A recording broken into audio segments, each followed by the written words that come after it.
नमस्कार दोस्तों, स्वागत है आपका युवायण के एंशिएंट हिस्ट्री के चैप्टर वाइज संपूर्ण कोर्स में। और आज हम दूसरा चैप्टर शुरू करने जा रहे हैं जो है प्रागैतिहासिक काल। तो चलिए बिना देरी करे शुरू करते हैं अपना आज का चैप्टर। देखिए, इसमें पहला प्रश्न है, निम्न कथनों पर विचार कीजिए। कथन 1 है, प्रागैतिहासिक शब्द का अर्थ है कि इतिहास से पहले की अवस्था। कथन 2 है, प्रागैतिहासिक काल में मानव को पढ़ने लिखने की जानकारी हो गई थी। कथन 3 है, इस काल का निर्धारण पुरातत्व के आधार पर किया जाता है। और आपको देखना है कि इनमें से कौन से कथन सही हैं। चलिए ऑप्शन देख लेते हैं। ए है केवल 1 3, बी है केवल 2 3, सी है केवल 3 या फिर डी है केवल 1 2। और दोस्तों इसका सही उत्तर है ऑप्शन ए, जो है केवल 1 और 3। ये देख लेते हैं इसके बारे में।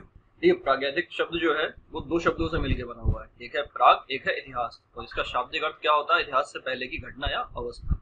और इस काल में जो है मानव को पढ़ने लिखने की जानकारी नहीं थी, और इसीलिए इस काल का जो निर्धारण है वो किसके आधार पर किया गया है? पुरातत्व के आधार पर किया गया है। किसके आधार पर? पुरातत्व के आधार पर। आइए बढ़ते हैं अपने अगले प्रश्न की ओर, जो है भारतीय प्रागैतिहास का जन्मदाता किसे माना जाता है? भारतीय प्रागैतिहास का जन्मदाता किसे माना जाता है? ऑप्शन देख लेते हैं। ए है प्रोफेसर घाटे, बी है प्रोफेसर पिगट, सी है प्रोफेसर दयाराम साहनी और डी है रॉबर्ट ब्रूस फुट। दोस्तों इसका सही उत्तर है option D, Robert Bruce foot. देखिए, भारतीय प्रागैतिहास का जन्मदाता जियोलॉजिकल सर्वे ऑफ इंडिया के एक भूगर्भ शास्त्री रॉबर्ट ब्रूस फुट को माना जाता है। देखिए, जियोलॉजिकल सर्वे ऑफ इंडिया के भूगर्भ शास्त्री थे कौन? Robert Bruce foot. और इनको माना जाता है भारतीय प्रागैतिहास का जन्मदाता। चलिए बढ़ते हैं अपने अगले प्रश्न की ओर, जो है निम्न कथनों पर विचार कीजिए। कथन है, प्रोफेसर रॉबर्ट ब्रूस फुट ने 1863 ईस्वी में तमिलनाडु के चेन्नई के निकट पल्लवरम से कुछ पाषाण उपकरणों की खोज की थी। कथन 2 है, दक्षिण भारतीय पुरापाषाण संस्कृति को हैंड एक्स संस्कृति के नाम से भी जाना जाता है। कथन 3 है, दक्षिण भारत से पुरापाषाण उपकरण प्राप्त हुआ था, उनमें हैंड एक्स प्रमुख था। आपको देखना है कि इनमें से कौन से कथन सही हैं। आइए ऑप्शन देख लेते हैं। ऑप्शन ए है केवल 1, ऑप्शन बी है केवल 1 व 2, और ऑप्शन सी है केवल 1 व 3, और ऑप्शन डी है सभी 1 2 3 सही। और दोस्तों इसका सही उत्तर है डी, सभी 1 2 3 सही। तो देखिए एक बार फिर से कथन देख लेते हैं क्या है, क्योंकि पूरे सही है। ठीक है, प्रोफेसर रॉबर्ट ब्रूस फुट ने 1863 ईस्वी में तमिलनाडु के चेन्नई के निकट पल्लवरम से कुछ पाषाण उपकरणों की खोज की थी। ठीक है, और दक्षिण भारतीय पुरापाषाण संस्कृति को क्या कहते हैं? हैंड एक्स संस्कृति के नाम से भी जाना जाता है। और दक्षिण भारत से जो पुरापाषाण उपकरण प्राप्त हुए थे उनमें हैंड एक्स प्रमुख था। दोस्तों जितने भी ये क्वेश्चन है आप इनको अच्छे से रट करके चलिए, क्योंकि ऐसे क्वेश्चन हम लोगों ने चूज किए हैं जो हर एग्जाम्स में बार बार पूछे जाते हैं। तो इसलिए आप एक एक प्रश्न को और उसकी जो व्याख्या है उसको अच्छे से याद करते हुए चलिए, ताकि ये है कि आपको जो भी आपका ये चैप्टर है वो अच्छे से पूरा होता हुआ चला जाए। चलिए बढ़ते हैं अगले प्रश्न की ओर, जो है निम्न कथनों पर विचार कीजिए। कथन 1 है, वर्ष 1920 को डेटेरा तथा पीटरसन के नेतृत्व में येल कैम्ब्रिज अभियान दल भारत आया था। ऑप्शन 2 है, येल कैम्ब्रिज अभियान दल ने सोहन घाटी, नर्मदा घाटी तथा शिवालिक पहाड़ी के तलहटी में बसे हुए पोद्वार क्षेत्र का व्यापक सर्वेक्षण कराया था। कथन 3 है, भारतीय प्रागैतिहासिक संस्कृति के अनुक्रम का ज्ञान मार्टिन व्हीलर के प्रयास से हुआ। अब देख लेते हैं इसमें कौन सा कथन सही है। एक बार ऑप्शन देख लेते हैं। ऑप्शन ए है केवल 2 3, ऑप्शन बी है केवल 1 3, ऑप्शन सी है केवल 1 2, या ऑप्शन डी है सभी 1 2 3 सही हैं। और दोस्तों इसका सही उत्तर है ऑप्शन ए, केवल 2 और 3 सही हैं। देखिए, वर्ष 1935 ईस्वी को डेटेरा तथा पीटरसन के नेतृत्व में येल कैम्ब्रिज अभियान दल भारत आया था, और जिसने क्या किया? सोहन घाटी, नर्मदा घाटी तथा शिवालिक पहाड़ी के तलहटी में बसे हुए पोद्वार क्षेत्र का व्यापक सर्वेक्षण कराया था। ठीक है, चलिए बढ़ते हैं अगले प्रश्न की ओर, जो है भारतीय प्रागैतिहासिक को एक नई दिशा देने वाली पुस्तक प्री हिस्टोरिक इंडिया के लेखक कौन थे? ऑप्शन देख लेते हैं। A Dayaram Sahni, B Stuart Piggott, या फिर सी स्टुअर्ट जॉनसन, या फिर डी अलेक्जेंडर कनिंघम।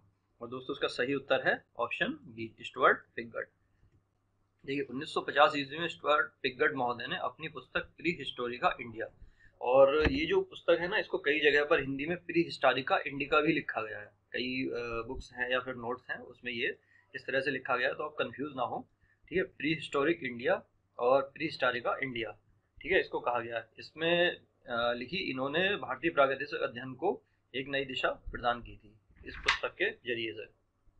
आइए बढ़ते हैं अगले प्रश्न की ओर, भारतीय प्रागैतिहासिक स्थलों का उत्खनन कार्य भारतीय पुरातत्व एवं सर्वेक्षण विभाग करता है। यह विभाग कौन से मंत्रालय के अंतर्गत आता है? ऑप्शन देख लेते हैं। विज्ञान और प्रौद्योगिकी मंत्रालय, बी मानव संसाधन और विकास मंत्रालय, सी संस्कृति मंत्रालय, या डी उपरोक्त में से कोई नहीं। और दोस्तों इसका सही उत्तर है सी संस्कृति मंत्रालय। देखिए, भारतीय प्रागैतिक स्थलों का उत्खनन कार्य जो है वो भारतीय पुरातत्व एवं सर्वेक्षण विभाग करता है। और जो भारतीय पुरातत्व सर्वेक्षण विभाग जो है वो किसके अंतर्गत आता है? संस्कृति मंत्रालय के अंतर्गत आता है। चलिए बढ़ते हैं अगले प्रश्न की ओर, जो है निम्न कथनों पर विचार कीजिए। ऑप्शन देख लेते हैं, कथन देख लेते हैं। पहला कथन है, भारतीय पुरातत्व एवं सर्वेक्षण विभाग की स्थापना गवर्नर जनरल लॉर्ड कर्जन के समय 1904 ईस्वी में हुई थी। कथन 2 है, इस विभाग के जन्मदाता अलेक्जेंडर कनिंघम एवं निर्देशक सर रॉबर्ट ब्रूस फुट थे। और कथन 3 है, इस विभाग की स्थापना 1904 ईस्वी में कहां पर हुई थी? दिल्ली में हुई थी। अब आपको देखना है कि इनमें से कौन से कथन सही हैं। ऑप्शन देख लेते हैं। केवल 1 2, बी है केवल 1 3, सी है केवल 1, या फिर डी है केवल 2 3।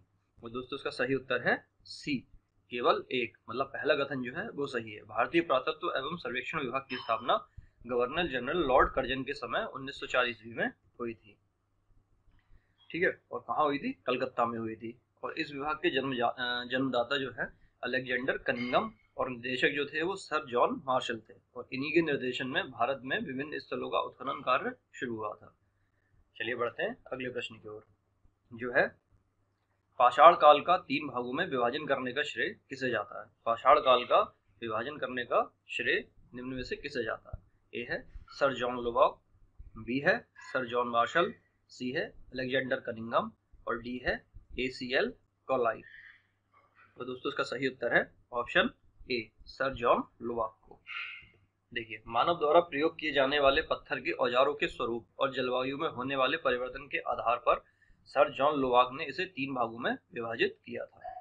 आइए बढ़ते हैं अगले प्रश्न की ओर, जो है निम्न कथनों पर विचार कीजिए। प्रथम देख लेते हैं, पाषाण काल का विभाजन 3 भागों। ऑप्शन क्या क्या है? पुरा पाषाण काल, दूसरा है मध्य पाषाण काल, और तीसरा है नव पाषाण काल। इन 3 भागों में हुआ। कथन 2 है, मध्य पाषाण काल का कालानुक्रम 5 लाख ईसा पूर्व से 10,000 ईसा पूर्व तक माना जाता है। कथन 3 है, जबकि नव पाषाण काल का समय 7,000 ईसा पूर्व के बाद माना जाता है। आपको देखना है कि उपरोक्त में से कौन सा या कौन से कथन सही हैं। आइए ऑप्शन देख लेते हैं एक बार। ए केवल 1 2, बी केवल 2 3, या फिर सी 1 2 3 तीनों, या फिर डी केवल 1 और 3। और दोस्तों इसका सही उत्तर है ऑप्शन डी केवल 1 व 3 सही है। देखिए, यहाँ पर क्या है, पाषाण काल का जो विभाजन है वो तो सही है कि मतलब 3 भागों में होता है। तो देखिए, पूरा पाषाण काल जो है वो है क्या? 5 लाख ईसा पूर्व से 10,000 ईसा पूर्व तक। ठीक है, पूरा पाषाण काल कितना? 5 लाख ईसा पूर्व से 10,000 ईसा पूर्व तक, जिसमें पूर्व स्लैश निम्न पूरा पाषाण काल आता है। ठीक है, 5 लाख से 50,000 ईसा पूर्व तक को माना जाता है। और मध्य पूरा पाषाण काल कब से कब तक? 50,000 ईसा पूर्व से 40,000 ईसा पूर्व तक। और उसके बाद उच्च पूरा पाषाण काल जो है वो 40,000 ईसा पूर्व से 10,000 ईसा पूर्व तक। अब देखते हैं मध्य पाषाण काल जो है वो कब से कब तक माना जाता है? 10,000 ईसा पूर्व से 7,000 ईसा पूर्व। और नव पाषाण काल कब माना जाता है? 7,000 ईसा पूर्व के बाद। 7,000 ईसा पूर्व के बाद जो है वो नव पाषाण काल माना जाता है। आइए बढ़ते हैं अगले प्रश्न की ओर, जो है निम्न कथनों पर विचार कीजिए। कथन 1 है, पूर्व स्लैश निम्न पूरा पाषाण काल को ही चापर चापिंग एवं पेबुल संस्कृति भी कहते हैं। कथन 2 है, पूर्व स्लैश निम्न पूरा पाषाण काल को ही सोहन संस्कृति या मद्रासियन संस्कृति भी कहते हैं। कथन 3 है, पूर्व या निम्न पूरा पाषाण काल को ही हैंडेक्स संस्कृति भी कहा जाता है। अब आपको देखना है कि उपरोक्त में से कौन से कथन सही हैं। कथन देख लेते हैं। केवल 1 2, बी है केवल 2 3, और सी है केवल 1 3, और डी है 1 2 3 सभी सही हैं। और दोस्तों इसका सही उत्तर है डी सभी 1 2 3 सही हैं। आइए बढ़ते हैं अगले प्रश्न की ओर, जो है निम्न कथनों पर विचार कीजिए।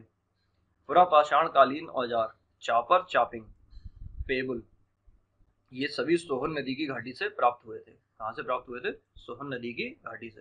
कथन 2 है, पानी के बहाव में रगड़ खाते खाते जो पत्थर चिकना एवं गोल बन गया उसे ही क्या कहा जाता था? पेबुल कहा गया। और कथन 3 है, जबकि हैंडेक्स क्लीवर तथा स्क्रेपर नामक औजार नर्मदा नदी की घाटी से प्राप्त हुआ था। आपको देखना है कि उपरोक्त में से कौन से कथन सही है। ऑप्शन देख लेते हैं। ए केवल 1 2, बी केवल 1 3, सी केवल 2 3 या फिर डी सभी सही हैं। तो दोस्तों इसका सही उत्तर है ए केवल 1 और 2 सही हैं। देखिए, पुरापाषाणकालीन औजार हैंड एक्स, क्लीवर तथा स्क्रेपर मद्रास से पाया गया था, इसीलिए ही मद्रास की संस्कृति को हैंड एक्स संस्कृति भी कहा जाता है। आइए बढ़ते हैं अपने अगले प्रश्न की ओर। ठीक है, पुरापाषाणकालीन औजार का निर्माण निम्नलिखित में से कौन से पत्थर से किया जाता है? पुरापाषाणकालीन औजार का निर्माण निम्नलिखित में से कौन से पत्थर से किया जाता था? और ऑप्शन देख लेते हैं। ए जैस्पर, बी चर्ट, सी फ्लिंट, डी क्वार्टजाइट। और दोस्तों इसका सही उत्तर है डी क्वार्टजाइट। आइए बढ़ते हैं अगले प्रश्न की ओर। निम्न कथनों पर विचार कीजिए। कथन 1 है, जब किसी पत्थर को घिसकर एक तरफ धार बना दिया जाता है तब उसे चापर कहते थे, और ये क्या था? आधुनिक गडासा के समान था। कथन 2 है, जब किसी पत्थर को घिसकर दोनों तरफ धार बना दिया जाता था तब उसे चापिंग कहते थे। आपको देखना है कि उपरोक्त में से कौन से कथन सही है। ऑप्शन है केवल एक सत्य है, बी है केवल 2 सत्य हैं, और सी है सभी सत्य हैं, या फिर डी है सभी असत्य हैं। और दोस्तों इसका सही उत्तर है सी, ये दोनों के दोनों सत्य हैं। मतलब जब किसी पत्थर को एक तरफ घिस करके धार बना दी जाती थी तो उसे चापर कहते थे, और ये किसके समान है? आधुनिक गंडासे के समान। और जब पत्थर को घिसकर दोनों तरफ धार बना दी जाती थी तब उसे क्या कहा जाता था? चापिंग कहा जाता था। चलिए बढ़ते हैं अगले प्रश्न की ओर, जो है निम्न कथनों पर विचार कीजिए। नंबर 1, सोहन नदी घाटी आधुनिक पाकिस्तान के पंजाब प्रांत में स्थित है। कथन 2 है, सोहन संस्कृति को उत्तर भारत की संस्कृति भी कहा जाता है। कथन 3 है, हैंडेक्स नामक उपकरण सर्वप्रथम मद्रास के समीप स्थित पल्लवरम, बादम, दुरई तथा अतिरकम से प्राप्त हुए थे। उपरोक्त में से कौन सा कथन सत्य है या है? देखिए ऑप्शन देख लेते हैं इसके। केवल 1 2 सत्य हैं, बी देख लेते हैं, बी जो है वो है 1 2 और 3 सभी सत्य हैं, और सी है केवल 1 व 3 सही है, या फिर डी है केवल 2 व 3 सत्य हैं। अब देखिए आपको इसमें से चूज करना है। दोस्तों इसका सही उत्तर है बी, मतलब सभी के सभी सत्य हैं। आइए बढ़ते हैं अगले प्रश्न की ओर। नेपसाई चरण के नाम से कौन सा पाषाण काल जाना जाता है? नेपसाई चरण के नाम से कौन सा पाषाण काल जाना जाता है? ऑप्शन देख लेते हैं। पूर्व या निम्न पुरापाषाण काल, बी है मध्य पुरापाषाण काल, या फिर सी है उच्च पुरापाषाण काल, या डी है मध्य पाषाण काल। और दोस्तों इसका सही उत्तर है बी, मध्य पुरापाषाण काल। देखिए, मध्य पुरापाषाण काल को नेपसाई चरण भी कहा जाता है, क्योंकि इस काल के प्रमुख औजार महाराष्ट्र के नेवासा नामक स्थान से प्राप्त हुए थे, इसीलिए क्या कहा जाता था? इसे नेपसाई चरण भी कहा जाता है। दोस्तों इस प्रश्न का उत्तर जो है आपको कमेंट के माध्यम से देना है। निम्न कथनों पर विचार कीजिए। कथन 1 है, मध्य पाषाण काल को सूक्ष्म पाषाण काल या माइक्रोलिथिक काल भी कहा जाता है। 2 है, मध्य पाषाण काल को संक्रमणकालीन अवस्था भी कहा जाता है। और 3 है, मध्य पाषाण कालीन पत्थरों की आकृति गोलाकार होती थी। और आपको देखना है कि इसमें से कौन से कथन सही हैं। एक बार ऑप्शन देख लेते हैं। केवल 1, ऑप्शन बी है केवल 2 3 सही हैं, सी है केवल 1 3 सही हैं, या फिर डी है सभी 1 2 3 सही हैं। दोस्तों क्या करना है आपको? इसका उत्तर देना है कमेंट के माध्यम से, और डिस्क्रिप्शन में इसकी PDF फाइल भी अपलोड कर दी गई है, उसका लिंक दे दिया गया है। तो आप क्या कर सकते हैं, वहाँ से वो PDF फाइल भी डाउनलोड कर सकते हैं। और हमारी जो वेबसाइट है uvine.org टेस्ट, वहाँ पर हमारी एक टेस्ट सीरीज है एंशिएंट हिस्ट्री की, जिसमें 52 टेस्ट हैं, और चैप्टर वाइज पूरे टेस्ट बनाए गए हैं। इस तरह से बनाए गए हैं कि आपका कोई सा भी एग्जाम हो, किसी भी तरह का एग्जाम हो, उसमें क्वेश्चन आएंगे ही आएंगे उसमें, और बहुत ही ज़्यादा सोच समझ करके उसमें क्वेश्चंस रखे गए हैं। और ये टेस्ट जो हम यहाँ पर वीडियो में कर रहे हैं, ये भी उन्हीं क्वेश्चन से मिल करके बना हुआ है। तो आप उसको अच्छे से आप ज्वाइन कीजिए, ज्वाइन करने के बाद उसे सॉल्व कीजिए, और साथ साथ में यहाँ पर जो हम वीडियो कोर्सेज करा रहे हैं आप उसे तो अटेम्प्ट कीजिए। तो थैंक्स फॉर वॉचिंग। और आप इसको, अगर आपको ये वीडियो पसंद आया तो आप इसे लाइक कीजिए, कमेंट कीजिए, और शेयर तो जरूर करना ही करना है अपने जो भी फ्रेंड्स हैं उनके साथ। और अगर आप नए हैं तो आपको सब्सक्राइब भी करना है। तो चलिए मिलते हैं अगले वीडियो में, तब तक के लिए जय हिंद, जय भारत।